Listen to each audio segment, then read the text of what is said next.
And hi, this is Sheena Deviah, and we are the people behind this book, which is called Kuch Gadbad Hai, and which I have written. I have illustrated.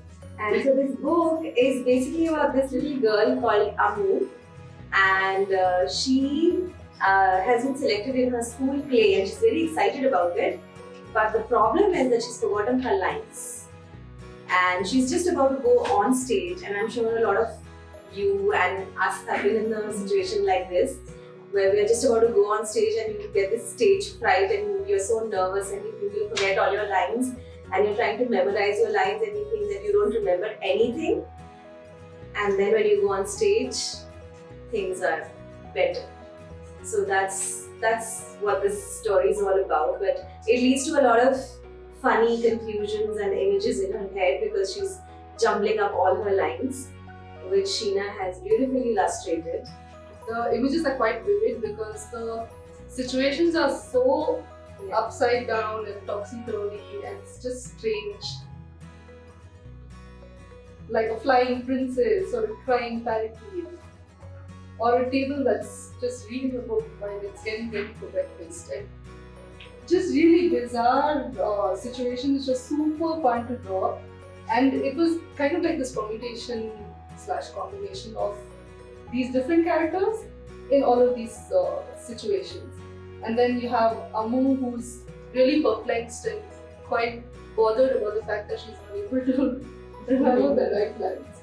So I hope that a lot of children and even parents and teachers will be able to relate to this situation where you're feeling so nervous and you've jumbled up everything in your head.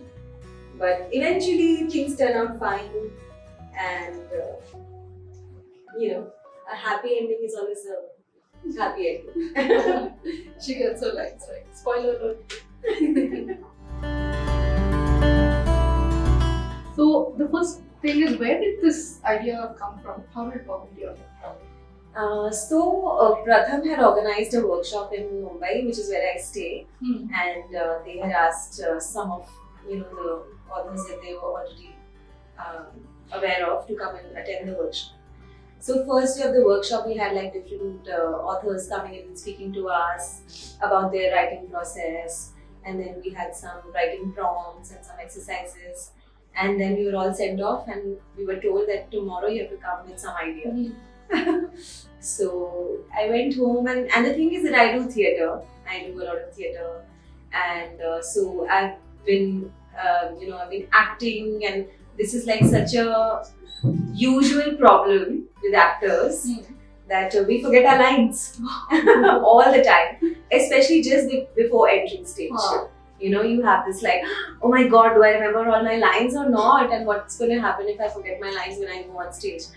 But 99% of the times what happens is that you have all this nervous energy when you're backstage, and as soon as you come on stage and the light hits you and the audience is there, you get into your character and then you kind of remember all your lines. So I picked that idea of stage fright, and I just and also the thing of like if you jumble up your lines and it creates like weird and crazy scenarios, that would also be really nice to create humor in the story, apart from it having that message that don't worry about it, you'll do fine. So that's where the whole scenario of a king and a parrot and a princess, and the parrot has flown away and the princess is crying and the king is getting late for his breakfast, and then if you jumble up all these words, it will create funny scenarios. That's one of the big reasons why I was really drawn to this script. I chose this script. And just because of the visual potential, because I really like these bizarre and strange, like who would have thought of this kind of situation, and this one is just like I ate it up. First of all, I'm really honored that you chose this. And then I really wanted to ask you, like, so in this one you've made like these onion rings. Is it to make the parrot cry? Yeah. Yeah. Okay. So that's what I was thinking of. if a person or a thing is crying, why would they cry? Yeah. So the first thing that you think of was because of Feeling sadness. sad. Or, Yeah. yeah, but you'd also cry if you were cutting an onion. And Yeah. I wanted to sort of combine or just lead this Yeah. into the fourth scene, which is where you have you're calling the table for breakfast, Yeah. which is why the onions go to plate like that. Oh yeah. Yeah, and also the tears become the ice cube, which leads into Oh the my god. this third situation where the king is getting food. Oh my god, I didn't even realize this connection up till now. Oh, So how long did it take you to do this book? a really long time. Yeah. Because I work full time, so then Yeah. most of my time is when I go back home, and that's when I got to work on it. I think, it's really so nice that you actually captured the essence of the story in terms of how random it is. And Yeah, I'm very so sorry. yeah. Crazy. The second question, which came from the first one, which is, does that happen to you? Has this happened to you? Where you mixed up things and then gone on stage, but like, what was that like? Yeah. Once I forgot a song, and I was in a musical play, and I remembered the first two lines, and then I didn't remember the second two lines, and then I remembered the last two lines. So I sang the first two lines, and then I did la la la la la la, and then I sang the last two lines. But you were able to not stop, right? Just keep it. Yeah. So only my teammates found out, figured that I had forgotten.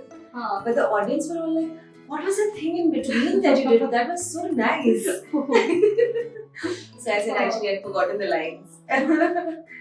Yeah, so I think Amu is based on me and all of my friends who are actors. And there's always this, no matter how many shows you do, there's always this nervousness of, oh, what's going to happen in this show. So she's kind of inspired by all my actor friends. I actually put myself into her when I was growing up because I could relate when we were kids and we have to remember these things, and obviously it's a lot for a child mind or even an adult mind. Yeah. So, just the thing of, oh, am I going to mess up? And yeah, just that nervousness. Yeah. So I put a lot of myself into Amu as well. I think I actually have many questions. Why are you obsessed with kings? The king is in all your books. I don't know. I think because a lot of I really enjoy traditional Indian performances. For example, there are so many versions of the Mahabharata and Ramayana, and so many of our traditional art forms, they have these kind of settings where there's a king and there's another king and they're at war with each other, or these melodramatic kind of situations. And for me, these kind of plays work a lot because they're grand and the acting is really, loud acting, but still a lot of conviction in them, and so many colors, and they're usually musicals with action sequences and sword fighting. And so I really like that whole randomness feeling of a production. Yeah. Thank you, Neha, for sharing these wonderful nuggets of humor and wisdom. Thank you, Sheena, for illustrating my book and choosing to illustrate it, not like somebody posted about you. I don't think that happens. But no, I'm very, very excited about this book. And me too. Yeah. So the Hindi version is called Kuch Gadbad Hai, and the English version is called All Jumbled Up, and it should be out soon. And it will be available in 3 other languages as well. Okay, very good. And it's already up on Storybook. Oh yes. Read for free. Search for Kuch Gadbad Hai. Thank you. Bye. Bye.